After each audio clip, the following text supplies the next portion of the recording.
ছাত্ৰ ছাত্ৰীসকল, আমি আজি আলোচনা কৰিম বংশগতি আৰু ক্ৰমবিকাশ নামৰ পাঠটি। পাঠৰ মাজত বহলাই যোৱাৰ আগতে আমি প্ৰথম জানিব লাগিব বংশগতি আৰু ক্ৰমবিকাশ মানেনো কি। বংশগতি বুলিলে আমি সাধাৰণতে এইটোৱে বুজিম যে জীৱসমূহৰ চৰিত্ৰ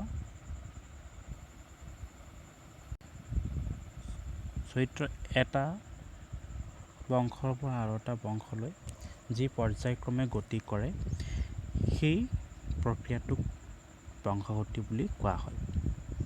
তোমালোকে সচৰাচৰ শুনিবলৈ পোৱা যে তোমালোকৰ মাক দেউতাই হওক বা ককা আইতাই হওক বা ওচৰ চুবুৰীয়া কোনোবাই কয় যে এওঁ দেখিবলৈ ইমান, বা তেওঁৰ নাকটো এনেকুৱা, বা তোমাৰ মুখখন ককাৰ সৈতে মিলে বা আইতাৰ সৈতে মিলে।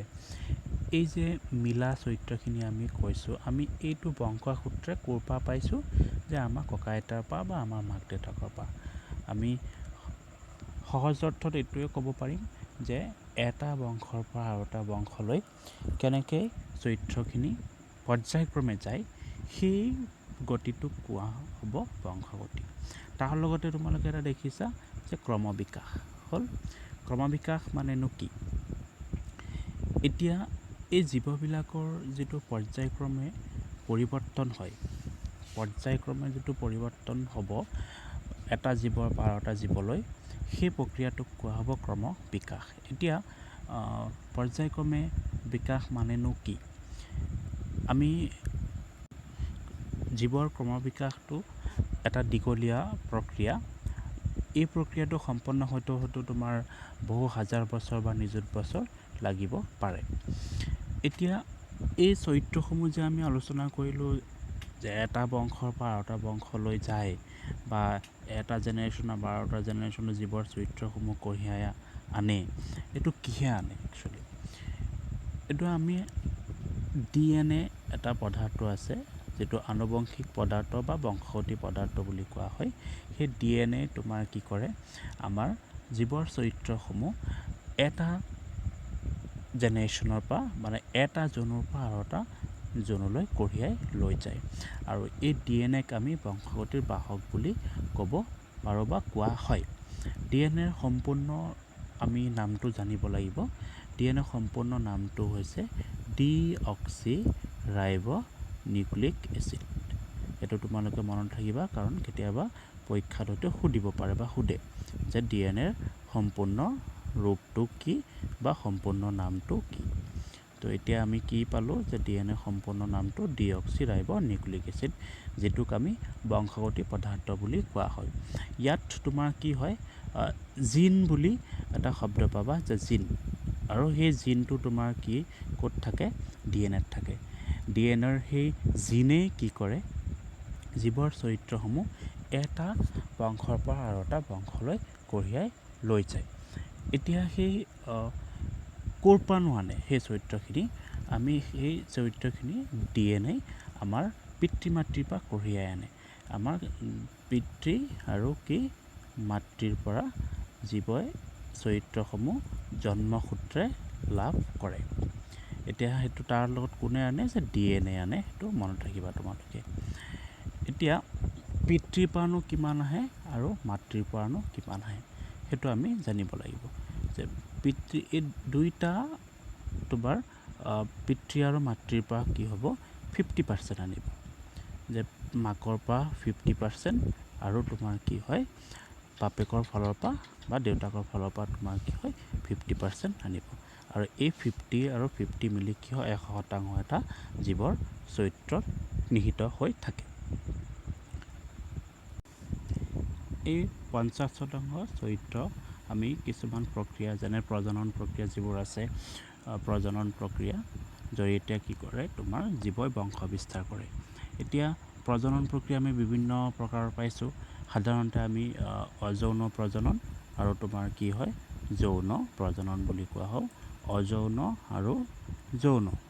তো এই যৌন আৰু অযৌন প্ৰজনন প্ৰক্ৰিয়া তোমালোকে আগৰ চেপ্টাৰটোত পাই আহিছা অলপ, তো গতিকে তাত তোমালোকে হয়তো এই শব্দকেইটাৰ সৈতে পৰিচিত হৈছা। তো এই যৌন অযৌন দুইটা প্ৰক্ৰিয়াৰে কি কৰে জীৱৰ চৰিত্ৰসমূহ পিতৃ মাতৃৰ পৰা ডিএনএৰ জৰিয়তে যায়। তো এতিয়া আমি চাম অযৌন প্ৰজননৰ কিছুমান ভাগ আছে, যেনেকৈ দ্বিবিভাজন। দ্বিবিভাজন এটা প্ৰক্ৰিয়া যাৰ জৰিয়তে তোমাৰ কি হয় জীৱই বা তোমাৰ এককোষী যিবোৰ জীৱ আছে সেইবিলাকে তোমাৰ কি কৰে বংশ বিস্তাৰ কৰে। এতিয়া বেক্টেৰিয়াৰ তোমাৰ বংশ বিস্তাৰ পদ্ধতি তোমালোকে পাইছা আগৰ পাঠটিত, তাতো তোমাৰ কি হয় বিতংভাৱে দিয়া আছে দ্বিবিভাজনৰ বিষয়ে। এতিয়া এই দ্বিবিভাজন প্ৰক্ৰিয়াত তোমাৰ কি হ'ব যে জীৱৰ গোটেই দেহটো দুটা নতুন জীৱৰ সৃষ্টি কৰে। এতিয়া ডিএনএ যিটো পালোঁ আমি, ডিএনএৰ কিছুমান ভাগ আছে বা কিছুমান প্ৰক্ৰিয়া আছে, যে তাৰে এটা হৈছে প্ৰতিলিপিকৰণ বুলি কোৱা হয়। যে প্ৰতিলিপিকৰণ মানে আমি কি বুজিম যে এটা ডিএনএৰ পৰা দুটা ডিএনএ বা দুটাৰ পৰা চাৰিটাৰ পৰা আঠটা এনেকৈ তোমাৰ কি হয় ডিএনএ উৎপন্ন হৈ গৈ থাকে। আৰু এই যিটো ডিএনএৰ এটা ডিএনএৰ পৰা বহুতো ডিএনএ মানে মাল্টিপল ডিএনএ উৎপন্ন হোৱা প্ৰক্ৰিয়াটো হ'ব প্ৰতিলিপিকৰণ বা ডিএনএ কপিং বুলি কোৱা হয়। আৰু এই ডিএনএ প্ৰতিলিপিকৰণৰ জৰিয়তে তোমাৰ কি হয় জীৱৰ বংশ বিস্তাৰ কৰে বা এটা বংশৰ পৰা আৰু এটা বংশলৈ চৰিত্ৰসমূহ কঢ়িয়াই লৈ যায়। এতিয়া আমি এই যিখিনি আলোচনা কৰিলোঁ, এই আলোচনাৰ পৰা আমি এটা প্ৰশ্ন আমি সমাধান কৰোঁ আহা। তোমালোকৰ পাঠত প্ৰশ্নাৱলীৰ যিটো 1 নং প্ৰশ্ন আছে সেই প্ৰশ্নটো চোৱা, যে তাত কি কৈছে আমি সেইখিনি আলোচনা কৰিম এতিয়া, বা প্ৰশ্নটো আমি সমাধান কৰিম। প্ৰশ্নটো আমি এবাৰ পঢ়ি লওঁ ভালদৰে। 1 নং প্ৰশ্ন চোৱা, যদি অযৌন প্ৰজনন প্ৰক্ৰিয়াৰে বংশ বিস্তাৰ কৰা কোনো এটা প্ৰজাতিৰ জনসংখ্যা এ চৰিত্ৰৰ বৈশিষ্ট্যৰ পৰিমাণ 10% আৰু সেই একে জনসংখ্যাৰ মাজত বি চাৰিত্ৰিক বৈশিষ্ট্যৰ পৰিমাণ 60% হয়, তেন্তে কোনটো চাৰিত্ৰিক বৈশিষ্ট্য আগতীয়াকৈ উৎপত্তি হৈছিল? এতিয়া আমি এই প্ৰশ্নটো সমাধান কৰিবলৈ চেষ্টা কৰিম। আকৌ এবাৰ পঢ়ি লৈছোঁ, যে যদি অযৌন প্ৰজনন প্ৰক্ৰিয়াৰে বংশ বিস্তাৰ কৰা কোনো এটা প্ৰজাতিৰ জনসংখ্যাই এ চাৰিত্ৰিক বৈশিষ্ট্যৰ পৰিমাণ 10% আৰু সেই একে জনসংখ্যাৰ মাজত বি চাৰিত্ৰিক বৈশিষ্ট্যৰ পৰিমাণ 60% হয়, তেন্তে কোনটো চাৰিত্ৰিক বৈশিষ্ট্য আগতীয়াকৈ উৎপত্তি হৈছিল? এতিয়া আমি ইয়াত চাম যে জনসংখ্যা কিমান বা তোমাৰ কি প্ৰজাতি কি, যে জনসংখ্যা তোমাৰ এ যিটো আছে এ তাৰ আছে তোমাৰ কি 10% হ'ল। তাৰপিছত তোমাৰ কি আছে দ্বিতীয়টো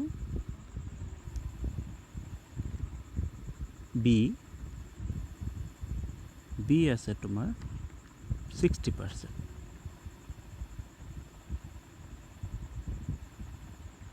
এতিয়া আমি প্ৰজনন প্ৰক্ৰিয়াটো আছে কি অযৌন।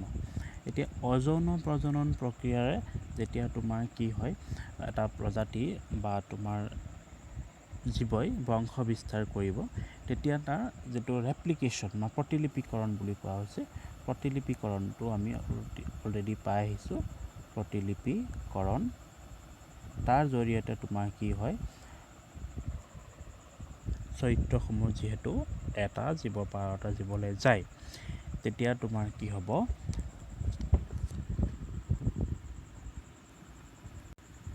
নতুন জীৱৰ উৎপত্তি হয়। এতিয়া আমি যিটো 60% আছে, এই 60% থকা